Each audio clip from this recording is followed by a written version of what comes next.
आता आपण बघणार आहोत तिकडे मूळ संख्या, की ज्याला इंग्लिशमध्ये म्हणतात प्राईम नंबर्स. ओके, तर मूळ संख्या कशाला म्हणतात? या मूळ संख्येचा फायदा तुम्हाला सगळीकडे होऊ शकतो. ओके, तर आपण बघूया की मूळ संख्याची व्याख्या ती समजून घेऊया आणि थोडीफार एक्झाम्पल बघूया आणि मूळ संख्या कोणकोणत्या असतात ते पण आपण बघूयात. ओके, तर मूळ संख्या म्हणजे काय? Prime numbers. मूळ संख्या म्हणजे काय म्हणतात त्याला इंग्लिशमध्ये? Prime numbers. ओके, मूळ संख्या म्हणजे प्राईम नंबर्स. तिची आपण व्याख्या बघूया. ज्या संख्येस फक्त त्याच संख्येने किंवा एकने पूर्ण भाग जातो. ओके, काय म्हटलं मी? ज्या संख्येस फक्त त्याच संख्येने किंवा एकने पूर्ण भाग जातो त्या संख्येस किंवा त्या संख्येला मूळ संख्या असं म्हणतात. ओके, त्याचं आपण आता इंग्लिशमध्ये बघूया. A numbers that can be divided exactly only by it self and one. Okay, म्हणजे याचा पण अर्थ काय होतं? तोच, फक्त आपण ते इंग्लिशमध्ये बघितलं आहे. ज्या संख्येला फक्त त्याच संख्येने किंवा एकने पूर्ण भाग जातो तर अशा संख्येला मूळ संख्या असं म्हणतात. ते एक्झाम्पल घेतल्यानंतर तुम्हाला समजेलच की मूळ संख्या म्हणजे कशा असतात. उदाहरण 2, 3, 11 आणि 17. ओके, आता 2 ह्या संख्येला त्याच संख्येने भाग जातो किंवा एकने सुद्धा भाग जातो. ओके ओके, 3 या संख्येला त्याच संख्येने भाग जातो आणि एकनेही भाग जातो. तर 4 ह्याच्यामध्ये का नाही आली? कारण 4 या संख्येला 2ने सुद्धा भाग जातो. ओके, म्हणून 4 ही संख्या मूळ संख्या नाही. त्याचप्रमाणे पुढची आता 2, 3, 5 सुद्धा याच्यामध्ये येणार आहेत, कारण 5ला पण त्याच संख्येने भाग जातो आणि एकने सुद्धा भाग जातो. 7 एक येईल.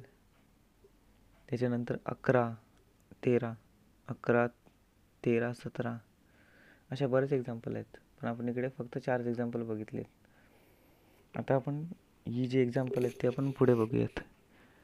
ते काय 1 ते 50 मधील मूळ संख्या किती किती असतात ना, ते आपण बघूयात.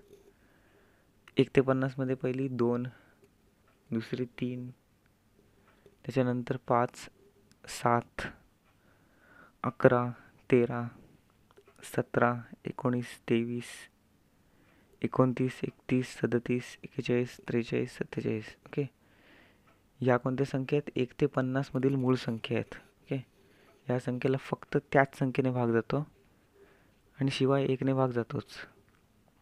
ओके, तर ह्याच्यामध्ये आपण मूळ संख्या आपण बघितल्यात 1 ते 50 मधील, 1 ते 100 मधील सुद्धा आपण बघू शकतो, पण त्याची काही गरज नाही. ते तुम्हाला समजून आलं असेलच की ज्या संख्येला त्याच संख्येने भाग जातो किंवा एकने भाग जातो अशा संख्येला मूळ संख्या असं म्हणतात. हे भरपूर सोपं आहे. तुम्ही एकदा एक्झाम्पलवरून तुम्हाला लक्षात येईलच. आता आपण याच्यावरची स्वाध्याय बघूया. ओके, आता मी इथे काही संख्या लिहीनच, त्याच्यातले तुम्हाला मूळ संख्या कोणत्या आहेत ते बघायचे आहेत. ओके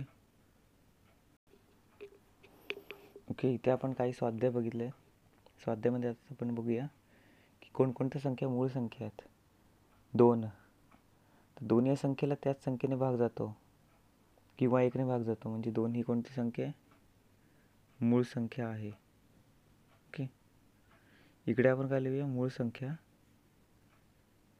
ह्याच्या खाली आपण मूळ संख्या लिहूया आणि मूळ संख्या नाहीत, मूळ संख्या नाहीत ते आपण इकडे लिहूयात. ओके, आता 2 ही कोणती संख्या आहे? मूळ संख्या. आता 5ला त्याच संख्येने भाग जातो आणि शिवाय एकने भाग जातो, बाकी कोणत्याही संख्येने भाग जात नाही, म्हणजे 5 ही संख्या सुद्धा काय येणार आहे? मूळ संख्याच येणार आहे. आता 22 या संख्येला त्याच संख्येने भाग जातो आणि एकनेही भाग जातो, आणि कोणकोणत्या संख्येने भाग जातो? 2ने सुद्धा भाग जातो. त्याच्यानंतर 11ने सुद्धा भाग जातो. 11 दुने 22, म्हणजे ही मूळ संख्या येणार नाही, कारण या संख्येला बाकी इतर संख्येने भाग जातो म्हणजे ही मूळ संख्या नाही. ते आपण इकडे लिहूयात. आता 38ला एकनेही भाग जातो आणि त्याच संख्येने सुद्धा भाग जातो 38. परंतु 38ला 19ने सुद्धा भाग जातो. 19 दुणे 38. ओके, 2ने सुद्धा भाग जातो. त्याच्यामुळे काय येणार आहे, 38 संख्या सुद्धा मूळ संख्या नाही. त्याच्यानंतर 37. आता 37 या संख्येला हे बघा, ही मूळ संख्यामध्ये 1 ते 50 मध्ये आहे, म्हणजे 37 संख्या सुद्धा मूळ संख्या आहे. कारण 37 संख्येला फक्त त्याच संख्येने किंवा 1ने विशेष भाग जातो बस. त्याच्यानंतर 82ला इथे सर्रास, इथे जर समसंख्या असेल तुम्हाला ती मूळ संख्या नाहीच ती असणार आहे, कारण 2ने तिला निश्चित भाग जातोच. ओके, हे कॉमन सेन्स आहे, तर तुम्हाला प्रत्येकाला समजलं पाहिजे. ओके, इथे जर इकडे एकक स्थानी जर समसंख्या असेल तर त्याला 2ने भाग जाणार, म्हणजे ती मूळ संख्येमध्ये येणारच नाहीत. हे बघा, इथे जेवढ्या आपल्याला ही 100ला आता 10ने भाग जातो, हे तुम्हाला सगळ्यांना माहीत असेल, म्हणजे मूळ संख्या नाही. त्याच्यानंतर 42 ही सुद्धा मूळ संख्या नाही, कारण इकडे एकक स्थानी 2 आहेत. 8 ही सुद्धा मूळ संख्या नाहीत. आता 71 ही मूळ संख्या आहे काय, आणि 511 ही मूळ संख्या आहे काय, आपण चेक करूया एकदा. ओके, ते कसं चेक करायचं आपल्याला, आता आपल्याला इकडे 71 ही संख्या घ्यायची. 71 संख्येला आपण भाग घालवायचा. पहिला बघायचं 2ने भाग जातो काय, 2×6. त्याच्यानंतर इथे 1 शिल्लक राहिला, 2×5 नाही भाग जाते. 3ने 3 दुणे 6, 11. 3ने सुद्धा भाग जात नाही.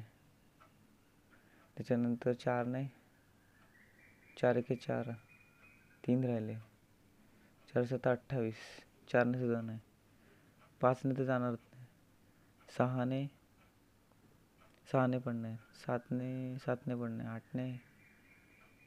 8ने सुद्धा नाही.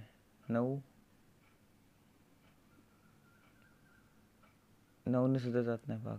ओके, म्हणजे ही संख्या कोणती असणार आहे, 71 ही मूळ संख्या.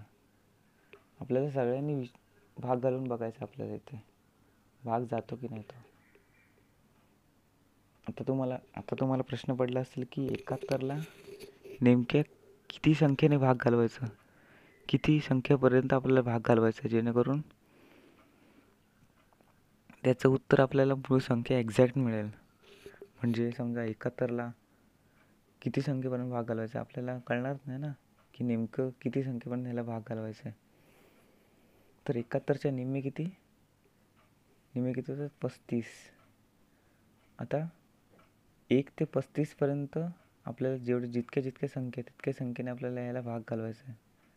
म्हणजे आता तुम्हाला एक मी हे सांगतो आयडिया. आता 35 दुणे 70, 35 तर येऊ नाही शकत. ओके, आता 35 तर येऊ नाही शकत.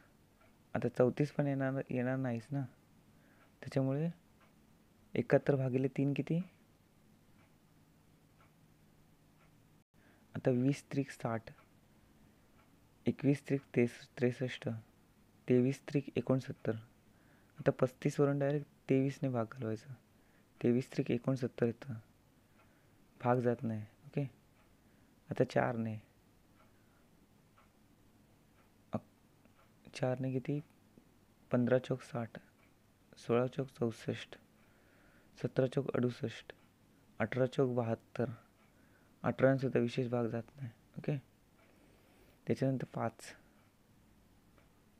इथे आपल्याला उलटा भाग घालवायचा 5ने, आणि जितक्या इतके संख्या येतील ना, समजा मला एक एक्झाम्पल दाखवतो मी ही संख्या कशा शोधतोय.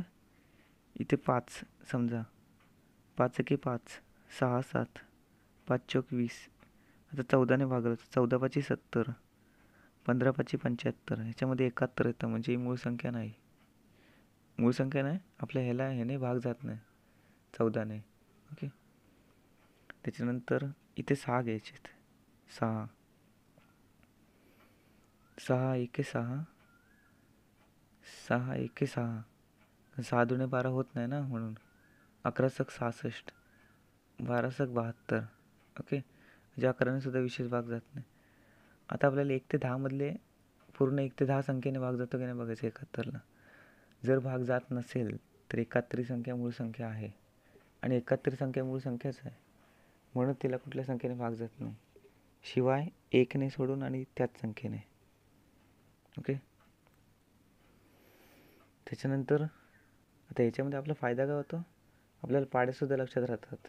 ओके, म्हणून याचा फायदा आहे. आता 511, आता 511ला कोणत्या संख्येने भाग जातो ते आपल्याला बघायचं आहे. आता याच ट्रिकने आपल्याला बघायचं 511. ओके, 1ने जातो काय, 2ने जातो काय बघायचं. 2ने जाणारच नाही, कारण इकडे एकक स्थानी समसंख्या नाही. 3ने भाग जातो काय बघायचं. 3ने 3 3 7 21, 6 जात नाही. 4 1 4, 4 2 8, 6 इथे एकक स्थानी 1 असल्यामुळे 4ने भाग जाणार नाही. त्याच्यानंतर 5ने घालूया. 5ने तर अजिबात जाणार नाही. 6ने 6 8 48, 6 5 30 नाही जात. 7ने 7 7 49. ओके, 7 7 किती होतात 49. हातच्याला आले 2, 7 21. ओ, 73ने भाग जातो आहे. 73 गुणिले 3 आपण क्रॉस चेक करूया. 73 गुणिले 3 किती, नाही 73 गुणिले 7 येणार इथे ना. 7ने आपण भाग घालवला आहे. 7 21, इथे 2, 7 7 49 अधिक 2 51. अरे बरोबर, 511 ही मूळ संख्या नाही, कारण याला 73ने भाग जातोच. आपण ती इकडे लिहूया. ओके, 511 संख्या ही मूळ संख्या नाही. अशा प्रकारे आपण एक्झाम्पल बघितले, त्यावरून तुम्हाला लक्षात आलं असेलच की मूळ संख्या कशा काढायच्या असतात. परत एकदा आपण व्याख्या बघूया. ज्या संख्येस फक्त त्या संख्येने किंवा 1ने निशेष पूर्ण भाग जातो त्या संख्येला मूळ संख्या असं म्हणतात. Numbers that can be divided exactly only by itself and 1. Okay, त्या संख्येला मूळ संख्या असं म्हणतात. ते तुम्हाला आता कळलं असेलच एक्झाम्पलवरून. 1 ते 50 मध्ये मूळ संख्या आहेत. ओके, अशा प्रकारे तुम्हाला मूळ संख्येचा फायदा सगळीकडे होऊ शकतो.